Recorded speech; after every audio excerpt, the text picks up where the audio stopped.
Praise the lord. ఆస్ట్రేలియాలో chicken, mutton, beef, pork, fish ఈ మాంసాహారాలు ఎలా అమ్ముతారు? మనకైతే వాటిని కట్ చేసి వేలాడదీసి ఏదో కొద్దిగా కేజీలు లెక్కిస్తారు. కానీ ఇక్కడ అలా కాదు. ఏ పార్ట్కి ఆ పార్ట్ విడదీసి పార్ట్లుగా ప్యాకింగ్ చేసి ప్రతి భాగానికి వేరు రేట్లు ఉంటాయి. అంటే ఎన్నెముకకు ఒక రేటు, తొడకు ఒక రేటు, తర్వాత ఆ యొక్క ఏ భాగం అయితే వాళ్ళు ముక్కలు పీసులు చేశారో వాటిని ఒక్కొక్క భాగాన్ని ఒక్కొక్క పార్టుని ఒక్కొక్క దాంట్లో ప్యాక్ చేసి దానికి రేట్ వేసి పెడతారు. ఇది పలానా పార్టు, దీని రేట్ ఇంత, ఇది ఇన్ని కేజీలు అని పెడతారు. అవే మీరు చూస్తున్నవి ఈ వీడియోలో. మనకులాగా అక్కడ చికెన్, మటన్ ఇవన్నీ కూడా ఏమి అమ్మరు. వాళ్ళు అక్కడ ప్రతిదీ కూడా ప్యాక్ చేసి రేట్లు పెడతారు. మనం వెళ్ళి అదే మాంసం, అది ఏ పార్ట్ నుంచి కట్ చేసింది అని చూసుకొని మనకు ఏది కావాలో మనకు నచ్చిన రేట్లో దాన్ని చూసి తీసుకోవచ్చు.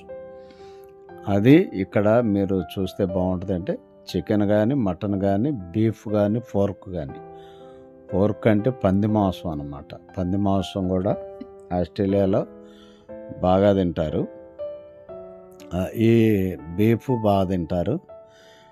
అన్ని మాంసాలు బాగా తింటారు. ఫిష్ ఇవన్నీ కూడా ఇలాగ అమ్ముతారు.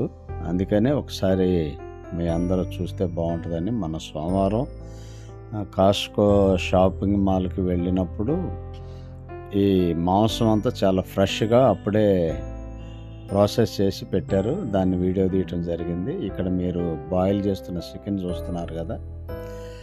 ఇవన్నీ కూడా గత సోమవారం ఉదయకాలం మేము కాస్ట్కోకి వెళ్ళినప్పుడు చూసిన ఇవన్నీ కూడా వీడియో తీయటం జరిగింది. పోతే మీరు ఇప్పుడు చూస్తున్న ఈ ప్యాకింగ్లో ఇవన్నీ కూడా ప్రాసెస్ అయినవి, ఇవి వండినవి. అంటే వీటిని ఈ పాటను తీసుకెళ్ళి తినేయచ్చు. కానీ వేడిగా ఉండవు, ఈ ఫ్రీజర్లో పెట్టి చల్లగానే ఉంటాయి. వాటినే వాళ్ళు కొనుక్కొని తింటారు. ఆరాధనలో కూడా ఇక్కడ జరుగుతున్న ఆరాధనలో కూడా చర్చెస్లో కూడా ఎప్పుడన్నా ఎవరన్నా స్పాన్సర్ చేయాల్సి వస్తే వీటినే కొనుక్కొచ్చి చర్చిలో స్పాన్సర్ చేస్తారు. మేము ప్రశాంతి వాళ్ళు వెళ్ళిన చర్చికి వెళ్ళేవాళ్ళం. అక్కడ ఏదైనా సందర్భం వచ్చినప్పుడు అక్కడ వాళ్ళందరూ ఇదిగో మీరు చూస్తున్నారు కదా, వీటిని కొనుక్కొచ్చి చర్చిలో వాళ్ళు డిస్ట్రిబ్యూషన్ చేసేవాళ్ళు అనమాట. ఇవన్నీ ప్రాసెస్ అయినాయి. ఇక ఈ వండే పని లేదు, డైరెక్ట్గా వెళ్ళిపోవటం, కొనుక్కొచ్చుకోవటం, తినటం. కొంతమంది జాబులు చేసేవాళ్ళు ఏం చేస్తారంటే ఇంటికాడ వంట చేసుకోవటం కష్టం కాబట్టి వారానికి సరిపడా ఇలాంటివి కొనుక్కొచ్చి ఫ్రిడ్జ్లో పెట్టుకొని తీసుకొని తినేసి జాబులకు వెళ్తారు. పోతే ఇప్పుడు మీరు చూస్తుంది లోపల వాళ్ళు ప్రాసెస్ చేస్తున్న వర్కర్స్ అన్నమాట. ఇవన్నీ కూడా ప్యాకింగ్ చేసి షోకేస్లో పెట్టారు. అవి మీకు ప్రాసెస్ అయినవి. ఇవి ఆహారం ఈ పాటను మీరు తినేయచ్చు. కానీ ఇది వేడిగా మాత్రం ఉండదు, చల్లగా ఉంటుంది. వీటిని ఇలాగే తింటారు. ఇది మీకు ఒకసారి చూస్తే బాగుంటుందని చెప్పేసి వీడియో తీసి అప్లోడ్ చేయటం జరిగింది. అంటే ఆస్ట్రేలియాలో మాంసాహారం ఎలా అమ్ముతారు అనేది మీరు చూస్తే బాగుంటుందని చెప్పేసి వీడియో చేయటం జరిగింది. చూడండి. ఇవి ఈ చూస్తున్న ఈ రౌండ్ ఉండలో ఉన్నవి ఆహారం. ఇవి ఎలా ఉంటుందంటే సముద్రంలో ఉన్న నాసు, భోజనము, ఇంకా రకరకాల వెజిటేబుల్స్తో కలిసి చేసినవి అన్నమాట.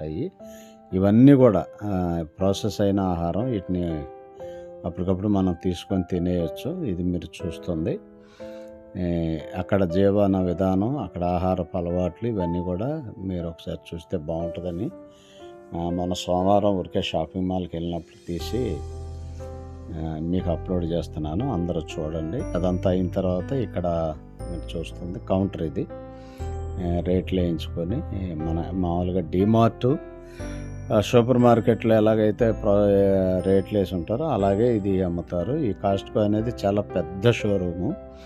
ఆస్ట్రేలియాలో 2 ఉన్నాయి ఇవి. అంత పెద్ద నగరానికి సిడ్నీలో ఈ యొక్క షోరూముల్లో హోల్సేల్ అనమాట, రిటైల్ కాదు, హోల్సేల్గా కావాల్సిన వాళ్ళు ఇక్కడికి వచ్చి కొనుక్కొని వెళతారు. ఇవన్నీ కౌంటర్లో సోమవారం అన్నీ బిజీగా ఉన్నాయి. ఇవన్నీ చూసి మీకు పోస్ట్ చేయడం జరుగుతుంది. చూడండి. God bless you all. అందరికీ వందనాలు.